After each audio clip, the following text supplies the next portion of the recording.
All right, everyone, good afternoon. Welcome to today's meeting of the Baton Rouge Press Club. My name is Liam Combs. I'm the political correspondent for WAFB here in Baton Rouge.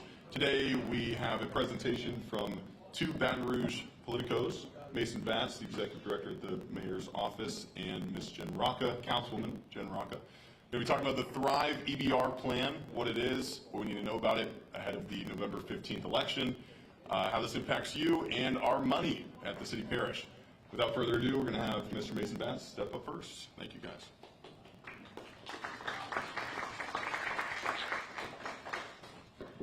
Hello, everyone. As Liam said, my name is Mason Batts. I'm the executive director of the Mayor President's Office here in Baton Rouge. I'd like to start off by just thanking the Baton Rouge Press Club for inviting me and Councilwoman Racca to come today and talk a little bit about the Thrive Plan. Basically, what the Thrive Plan is, and I assume a lot of you know, is 3 millage renewals. The library, the Council on Aging, and mosquito abatement and rodent control. There's a checkered history as how this came about, but we're very thankful we had a lot of really great partners in those 3 agencies who came to us and said, look, we understand there's a budget problem. Let's sit down, let's see what we can work out. And we were able to work out what is now known as the Thrive Plan. So I think it's important that we talk a little bit about how these villages came about, what they'll be renewed as, and then we'll talk about some of the uses. So the library, you'll see on your ballot, will be renewed at 11.1 mils, and that started back in the 80s is when that was first approved, and so we'll continue at that same renewal rate. It's not increasing. It was renewed in 1995, 2005, and most recently in 2015. For the Council on Aging, it was renewed. It was created back in 2016, and so we're going to add it at 2.25 mils, and so we're going to go out at 2.25 mils again.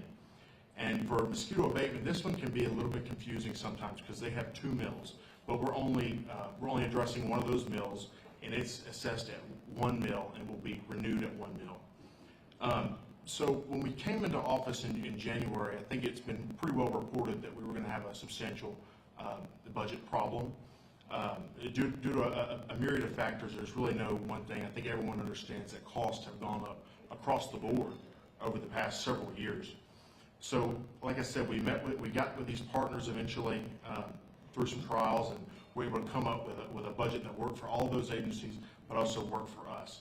So, once these millages are put into the general fund, that'll generate about an extra $25 million, give or take, and the bulk of that money will be used to fund the gap we have in the general fund. And we're going to get there by a couple of ways because Thrive by itself does not do enough to balance our current budget's problem. So what we did was we're going to take $52.4 million from the library's fund balance that they're able to give up, and we're going to pay off all of the debt in the general fund. Not a part of it, not some of it, but all of the general fund debt. And I want you to know that doesn't mean we're debt-free because there's still other debts that we have in the city, but those are funded with dedicated taxes. So all of the debt in the general fund will be paid off with $52.4 million. What that will allow us to do is take an additional $9.4 million that we'll now save every year from paying that debt off, and we'll be able to use that to go towards funding the $21 million hole we have in the budget. The other money for the hole will come from the millages that will generate. So altogether, the plan will generate about 25 million. All right, so we filled the $21 million hole. What are we going to do next? We're going to take the rest of the $4.5 million, and we're going to put that towards a stormwater master plan. It's very well documented, the problems that we've had with drainage in the parish. And so one of the things we thought was, let's take the 4.5 and let's put it towards a stormwater master plan. Now, currently, the stormwater master plan is funded to the tune of about $3 million a year, but it's been funded through the American Rescue Plan Act, and next year those funds will expire. So, although we're paying $3.1 million now, we won't have any money going to that next year if Thrive does not pass. So, if Thrive passes, we'll actually fund it above and beyond what we've been funding it, and we could end up in a consent decree over the stormwater issue if it's not solved. But that's something that's more rhetoric, who really knows, but it's really a really good chance. So by funding it, we'll be able to avoid getting a consent decree, and we'll be able to fund those projects totally. There's a list of projects online, but they're all across the parish. Go to the Stormwater Master Plan website. It kind of breaks down how all of those which projects those will go to. Some of the really important things also to note is that the debt in the general fund is not just City of Baton Rouge, it's in the entire parish. So I think that's very important to note. And some of the projects, so people will ask, well, how does this benefit St. George, for example? Well, a lot of the projects in the Stormwater Master Plan, like the Jones Creek retention improvements, Ward Creek floodplain acquisition, removal of restrictions at Ward Creek and Sea and Lane, and many others are in St. George, and that continues throughout Central, Zachary, Central, and Baker, and of course, there are some projects here in Baton Rouge. So I think it's really important that this plan is explained to voters, and that's why we're so thankful y'all invited us here today to talk a little bit about it. I think we're going to get into questions, and Councilman Racca is going to come up in a few minutes and talk a little bit about how the council actually began working on a similar plan, and we were able to come together as this year kind of came along. So at this time, I'll say Councilman Racca can come up, and then we'll answer questions.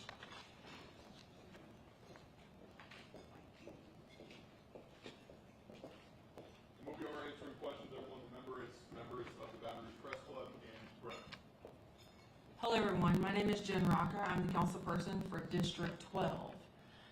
So, how was Thrive born? In late 2024, fall of 2024, another council member and I started looking into what the budget was going to look like coming in 2025. We discovered that we were going to have some major budgeting issues. At that time, however, we had no idea what those numbers looked like. We knew that we were going to have problems, but we didn't have a clear path as to how big those numbers would potentially be. As we started moving forward and digging in, we thought with Entergy dollars, the franchise fee dollars that were reported on in late 2024, we're going to fill a significant hole. That was $3.5 million. What we did learn when the new administration came in was that was quite comical. We weren't even close. So we began having discussions in late 2024 when we were trying to figure out what those numbers would be about a proposed solution should those numbers be bigger. Mr. Cleve Dunn spoke with multiple agencies, Council on Aging, he spoke with mosquito abatement, and he spoke with members of the library board, specifically Mr. Don Luther. We gave them an idea of the plan that we were looking at and the possibility of rededicating a very small portion of the millage. We learned through our bond attorney that this had to be done on a ballot and it had to be sent to the people that put that millage, that paid that millage and put that money in the bank and the surplus towards the library, towards Council on Aging, towards mosquito abatement, ultimately are the people that decide where that money goes and how it's spent. So we met with our bond attorney multiple times in trying to configure a way to put this on a ballot, how it could be done, how money could be moved, and how much millage was available for us. Well, we had a new mayor being sworn in, and he came in with very similar ideas, and his team got to work.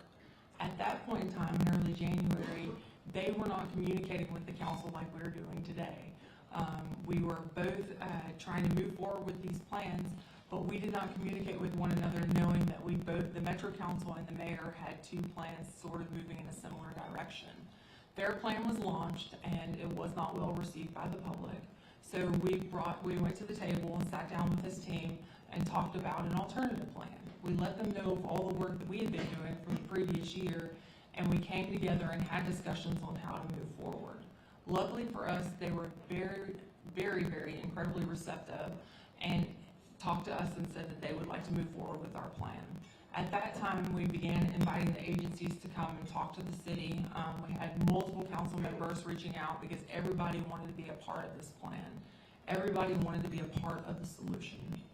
So we created a group of 6 council members that regularly met with the mayor's office and his team that were reaching out to the different agencies, and we moved forward, and Thrive was born. At the press conference, you'll see that not only did the agencies come and support this plan, but for one of the first times I've ever seen, all 12 council members stood with our mayor and said, this is what we need to move our city forward. This is the plan that we need to be able to save our city and save our finances. So, Of all of those agencies, the library happened to be the best stewards of taxpayer dollars. They had a fund balance or a surplus of approximately $140 million. They had $114 million. I think the mayor's office indicated that was approximately $140 million currently. But at any rate, I'm sorry? It did increase. At any rate, they had a surplus within their fund balance. So we communicated with them how could they continue to operate at what millage and what that would look like if they could rededicate a portion of their millage and even a portion of their fund. Like I said earlier, they're excellent stewards of taxpayer dollars. They have remarkable libraries that stand up, and I think that's 15 libraries, correct, with a brand new one opening in South Branch in my district. They're able to dedicate a portion of their fund balance and a portion of their millage and continue operations as usual with no impact to the citizens of the community. Same for mosquito abatement and council on aging. Mason, would you like to come forward? Because I think that we're going to get to the question portion very, very quickly. We've had questions from the community. One question is, what does it look like if this proposition doesn't pass? And I think that we'll address that. Another question is, where are the dollars going? I think that Mason did a really, really good job of explaining that to you all. But I think what we all have to remember whenever you have politicians and the administration speaking to you is, those numbers could potentially change. If the library is the only one that has the proposition passed and the two others don't pass, those numbers change significantly, and our plan moving forward will be very different than what Mason just spoke of. If the library's proposition doesn't pass, then it's going to look very different for all of us. So I just want everyone to keep that in mind. Another important piece, and I think that Thrive is an excellent plan. I think it's that buzzword that we all have going, and it's great for articles in the newspaper. But what we all have to remember is when our voters go in those booths, when you're standing there and you see those three propositions, the word Thrive is not going to be written anywhere in that language, okay? So we have to make sure that our friends, our neighbors, our constituents all know that you have three propositions. The word Thrive will not be in there, but we're going to need everyone to vote yes on all three of those. Come on, Mason, let's take some questions. I'm truly of the opinion that it is better to answer your concerns than for me to sit here and talk to you. We also have our lovely Mary Stein here. So if you have questions, we'd love to try to answer them to our best of our ability. There's one in the back.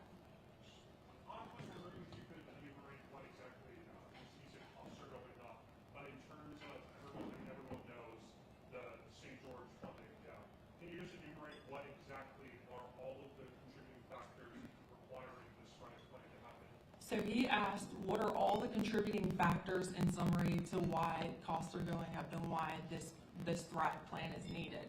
And look, I'm of the opinion the previous administration made a promise to the people, and that was not to raise taxes during her administration. And she absolutely delivered on that promise. But during those 8 years, inflation went up, costs went up, no taxes were raised. So we're dealing with a portion of that. The city of St. George is standing up as a city currently. Those were costs associated with standing up a city. Mason, do you want to add anything to that? And I'm not saying that they're at fault for anything. I'm just saying money has to be brought to be good neighbors, had to be delivered. I think we paid $5 to $6 million in costs each month to them.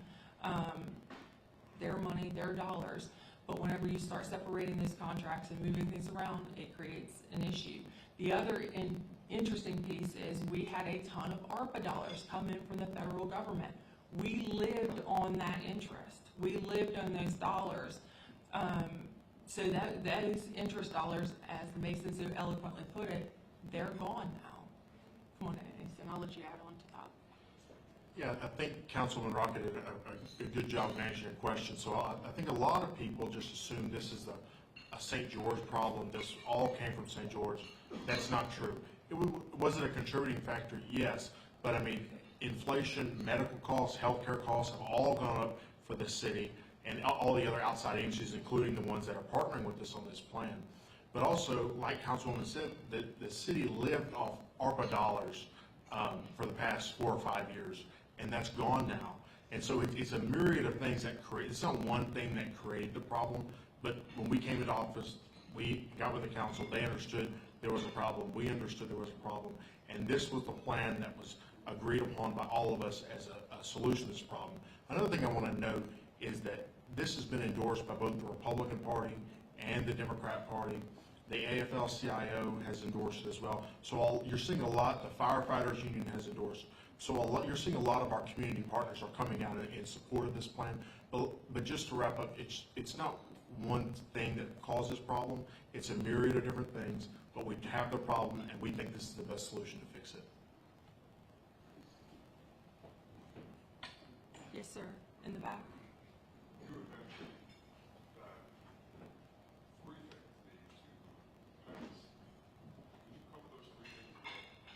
Yes, sir. Yes, sir. So he's asking about the 3 propositions and those 3 things that need to be passed. So you're going to see 3 items on your ballot.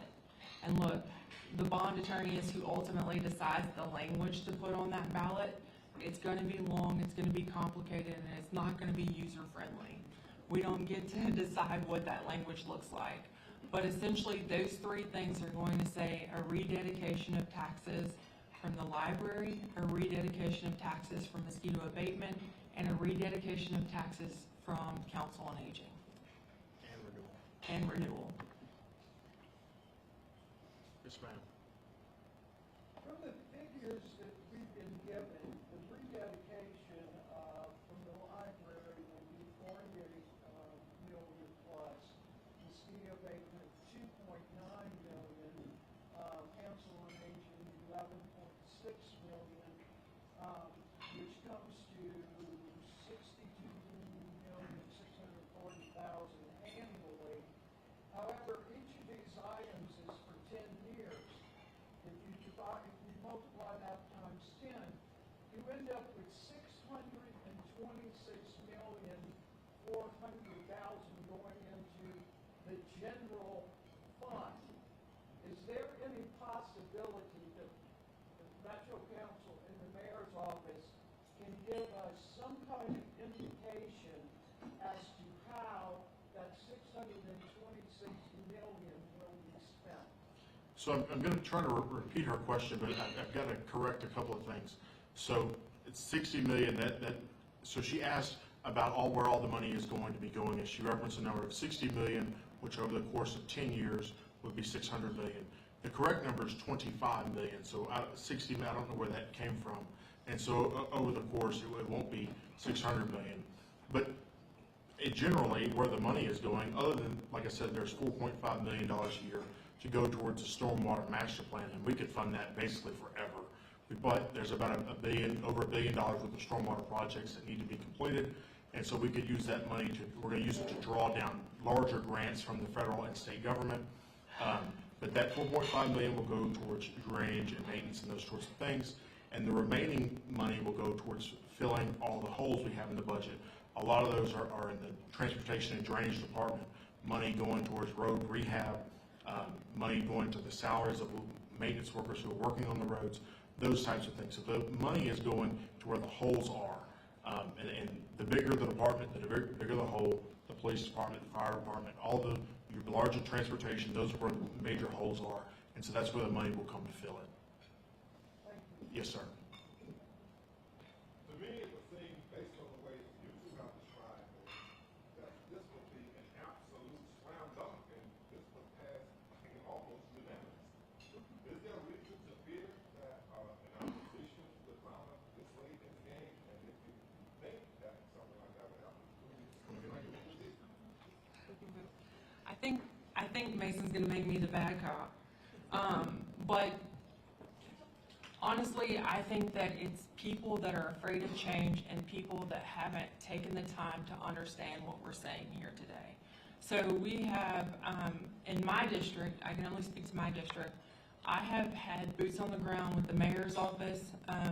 Every HOA that would welcome us, we have been there, talking to the people, having this dialogue back and forth, answering questions. The most recent was Mayfair, and they offered a very same sentiment that you have.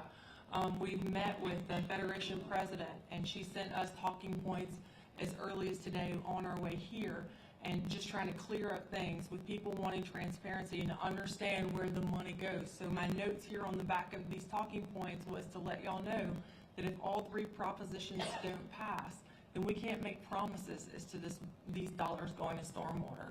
So we have tried to talk and have these conversations, but because it's going to be a very unique, small turnout election, ultimately it's going to be up to the people like you here in this room. It's going to take all of us sending as many texts as we can, reminding people to go vote. We're really just the last hope of saving the city from this financial crisis. And not to do scare tactics, but he made me the bad guy. If it doesn't pass, we're going to be here asking to come back, having a much more difficult conversation next year. With the whole, why aren't the city and the council trying to get dollars from Central, Baker, or Zachary for the jail, the DA's office, the sheriff's office, that you should be getting the courts that should be coming from them as entities that, according to the Constitution, so why aren't you, it could offset some of that? So the question is, how are we funding our constitutional offices, and if we're asking other cities to pitch in to fund those things? And I'm going to let Mason speak on that. So the short answer is those conversations have been going on and are ongoing. As their budgets are put together, we're hopeful that we'll see some dollars begin to go towards those. The problem is, in the Louisiana Constitution, it reads that those are a parish function, and without any more parish dollars going into revenue, it's hard to pay for those things. Now, we have an interesting situation here in Baton Rouge where we have 5 municipalities. But also we have a city parish. So one general fund is expected to do all of these things. So those conversations are happening. There are plans to be able to help assist with that. But it is some money, but it's not as much as people may think as far as what they'd be responsible for based on population. But yes, we are working on those things. Yes, ma'am. On my current millage, I just want to clarify this. We rolled back some of the villages. So when we vote for these villages, it will be the original village that we originally approved before the rollback. So right now, I pay $9.89 to the library, but we are renewing that village at 11.1. On Mosquito Bacon, there are 2 villages, 1.06 and 0.35. We're not messing with the 0.35, but the 1.06 will now be 1.00. That's correct. And then the Council on Aging is going to be 2.25, but right now we currently pay 2.0. So the question is, we are really having an increase, but not an increase if we go back to what we originally approved. Yeah, that's correct. So her question was about millages, and some have been rolled back. So to answer, yes, that those millages have been rolled back. But what we're doing, in order for the bond language to say renew, we have to renew the tax where it was previously. That was the guidance we were given from our bond attorney. So we're renewing it what the people voted for. That's what we're doing.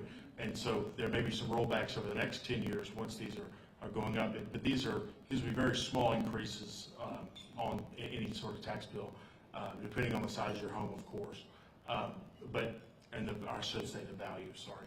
And it is an increase. Some people will see a slight increase, yes, but I mean, just as they were okay with approving it 11.1 in 2015 and 2.25 in 2015 and 1.6 and now 1.0, so we're decreasing one of them.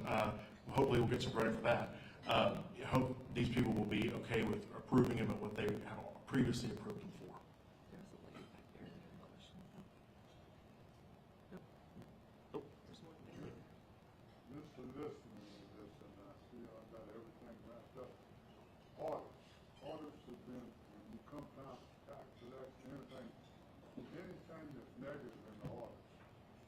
what kind of position we are in the audit. And use Racca as an example, you know, how much heat they have gotten in the last 2 years.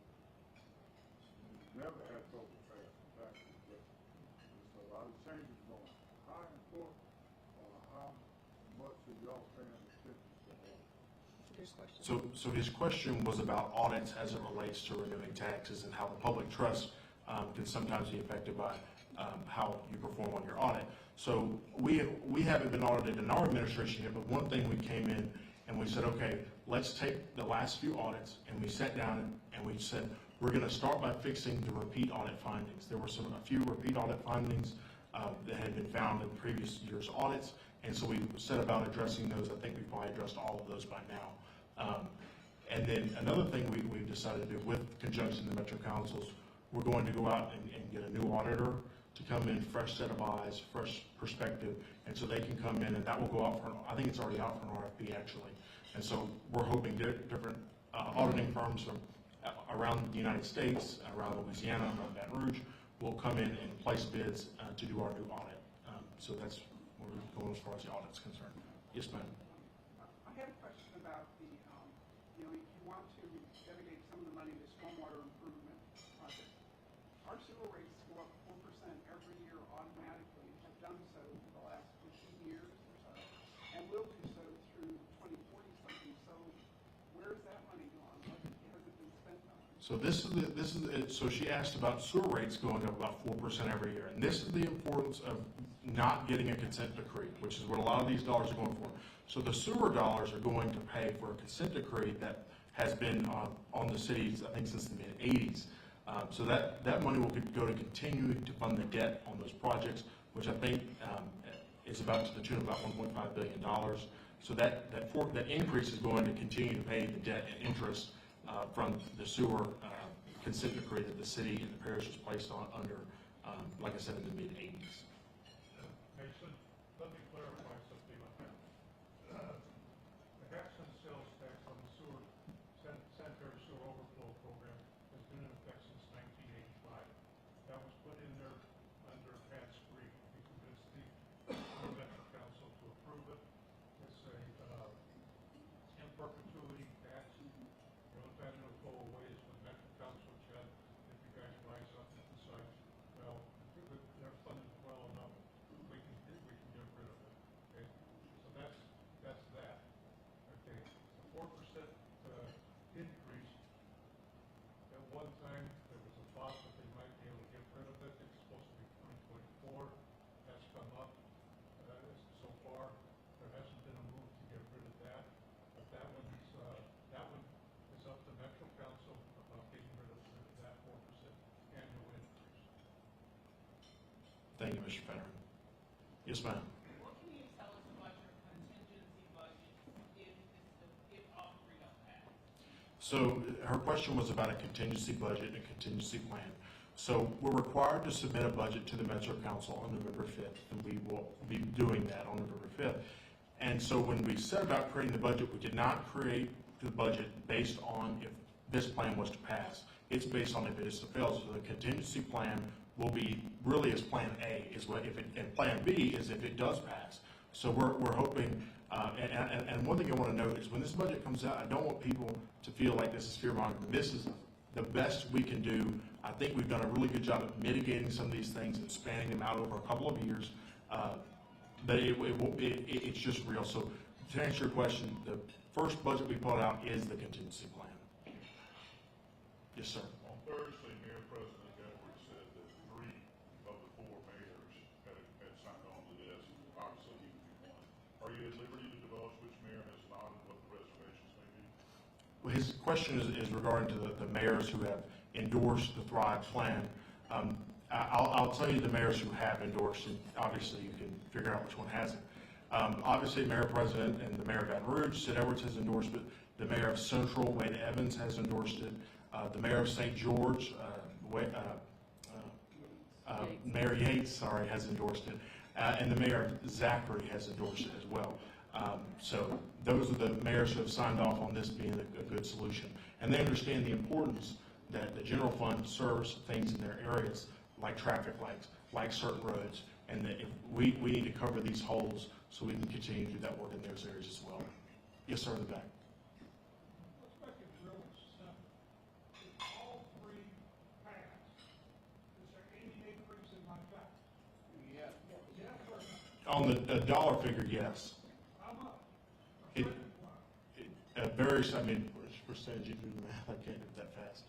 You are increasing my taxes if all three pass. It'll go back to what you were paying several years ago before they were rolled back onto percentages. I asked the question, is it going to increase? Yes, How much?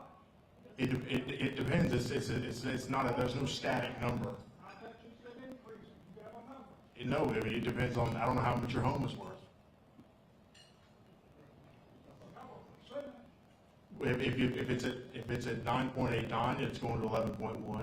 If it's at 2, it's going to 2.25. And if it's at 1.6, go to 1. If all three pass, how much is your budget increase? 25 million. What percentage is that of your total budget? Our budget's $1 billion. Well, our budget is $1 billion, but the only money we can touch is about 330 million. So 25 million out of 330 million. But you have to understand, the math, because there's so many different taxes that go into funding those things. So the general fund is not all 2% sales tax. There are some property tax already in the general fund. There's property taxes that fund all of the debts and all the bonds that have been passed. So it's not one, so I'm trying to answer your question, but there's not one answer that really fits as far as the percentage goes. You're asking for a $25 million increase. No, that's not right, because no, it's not a $25 million increase, but because we're taking money from other pots. Like when we pay off debt, we're paying off debt with no new money. That's money that's already been paid by the taxpayers. That's not new dollars. Yes, sir. You just did admit that there was an increase in the tax. You also said previously we may have rollbacks in the future. How do you square what you just said with Mayor President Edwards saying that this is not a tax increase? Well, I don't know if he said it's not a new tax. That's what it is, not a new tax. This is a tax taxes, I should say, that have been on the books for many years. So, like the library last time, it was rolled forward again, and the voters approved. It was rolled back, but it was rolled. Mary Jobber rolled back last time. No, there was no rollback, so they rolled back, and so hopefully we can get to a point where we can get the budget balance when we can maybe look at doing rollbacks again. But at this time, we've got to roll the millages forward. Yes, sir. So part of this is that essentially there's no way to go for the status quo. So essentially, if you want the library millage to stay as it is, you cannot. It's either you go with the private version of the library millage or you go without a library millage. I'm just wondering, in the drafting process of this, how was it decided it was kind of an all or nothing plan? So you're asking, I'm sorry, just to understand your questioning, you're asking how did we decide whether or not it was going to be all or nothing Yeah, plan? because was there something preventing you from giving voters an option to vote for, to fund the library and then, or implement the library funding through the private plan? Does that make sense? It does. He's asking basically how we came up with this plan with regard, and the simple answer to that is we met with the bond attorney and he told us exactly how the language had to look. He told us exactly how it needed to be put on a ballot. There were discussions of having all three items under one ballot item. However, the language would have been way too much. It would have confused the voters. So we decided to break it up into three different options. But ultimately, those conversations came down to having in-depth discussions with the bond attorney and him guiding us and telling us what was allowed, what wasn't allowed, how many words we could use. It was several meetings. We hosted several meetings with him. Yes, ma'am. At one of the drive meetings put on by the library, they said that if this failed in 2026, they would be going back to the voters to renew their tax. You want to explain what you said? Anyway, It can't be do we have reviewed. any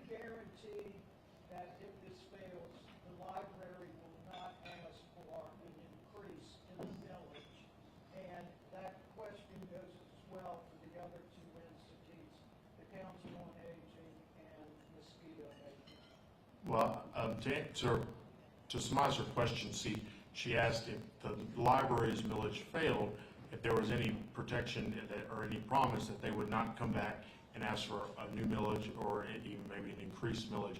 And I don't want to speak for the library, but I can say if this one thing we haven't mentioned, that if it fails, the Thrive plan fails for the specific library question, the library is without any new funding in 2026.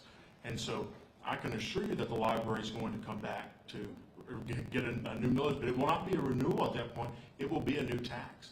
And they'll have to have spent a lot of their dollars that they were planning to build new libraries with, or continue their services out of their fund balance. They'll have to use that for operations next year, and they may need an increase. I don't know. We don't know if that's true or not, but there's definitely no promises that won't happen. I'd say it's for sure that they would come back. All three agencies would, and ask for a new millage. Yes. Two-parter for you guys. The mayor's on record saying that if the plan were to fail, there would be layoffs. Where would those come from? And then two, we've kind of looked at the negative nightmare scenarios. What about if all this passes? How do we not involve ourselves in this kind of situation again? How do we avoid a Thrive 2.0? So how we avoid a Thrive 2.0 is by paying off debt. So by paying off the debt to general fund, that kind of releases a lot of the constraints that are on us currently. The second part of that, and how we're balancing the budget next year, which I addressed kind of in the first part, is by reducing our costs. So tonight there'll be a final vote on the plan we have that the council, and specifically Councilman Racca really spearheaded a plan that will save the city about $16 million a year. And we refinanced some debt actually in the sewer system that'll save another $5 million a year. And so through making some cuts like that, which are strategic and smart, along with this new revenue, that's how we're going to balance the budget long term. And like I said, by paying off that debt, that really allows us to do a lot of different things. And I'm sorry, Liam, I can't remember what the first part of your question was, but I'm going to let her take it. Okay. Well, that might be under the mayor's office. Layoffs. Oh. So, the mayor's office prepares the budget, the council approves or denies the budget. The council will receive the budget on November 5th.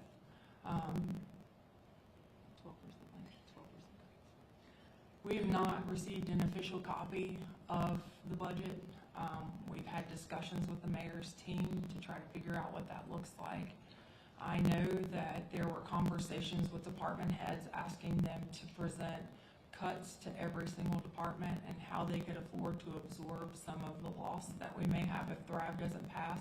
And it's my appreciation and understanding that this budget is going to reflect 12% cuts to every single department. Now, some departments may be able to absorb that in their costs and not do employee cuts. Other departments are employee heavy, so there will be some layoffs there. And I think that those are conversations that our department heads are having to have, not only with the mayor's office, but also with their teams going forward to prepare what that looks like on November 5th, and then what that'll again look like on November 17th after the ballot measures are either approved or denied. And just to clarify, a 12% cut doesn't necessarily mean it's just employees. That can be services technically, depending on how they go about doing that. It truly depends on the department and what their budget looks like, and they all vary. Let me clarify. So she's correct, and as the budget is not, we're not close to done. But a lot of the things that we're working on right now are employee reduction plans that are going to have to be put into place. So there will be 12% for a lot of areas, but some areas can't cut anymore. Like the police department, they're 98% salaries. So if you cut 12%, you'd be cutting a lot of officers. I don't think we're in a position to do that here in Baton Rouge. When the budget is done, but it's certainly going to be layoffs. Yes, the number is not solid yet as we get through what the employee reduction plan looks like, but it'll be substantial. Yes, ma'am. You mentioned that y'all are going to change the auditor. Does that have anything to do with developing a plan for zero-based budgeting?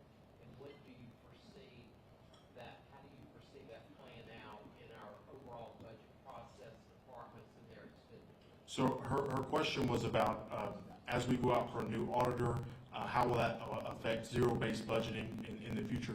So going kind of back to Liam's question, I think it's important to note that when we sent out memos to the department heads we asked for 3 separate budget scenarios.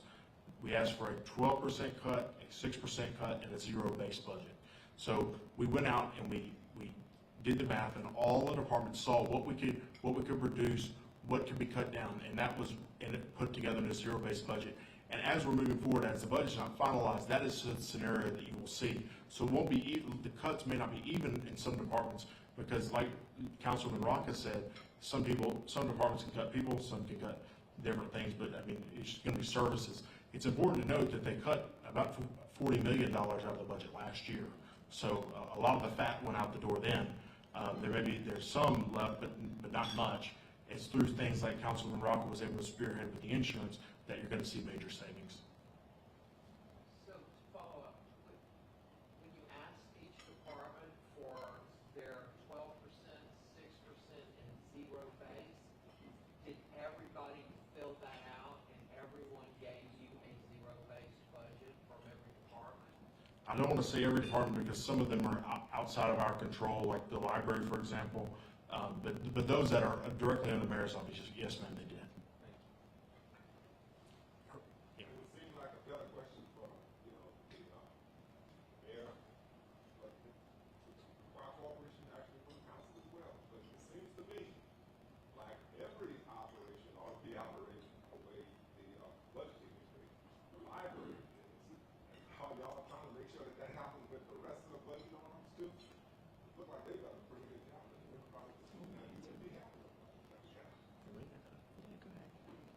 So his question was about operating the library. The library does, and they operate under the pay-as-you-go model, or it's better well known as the Dave Ramsey plan.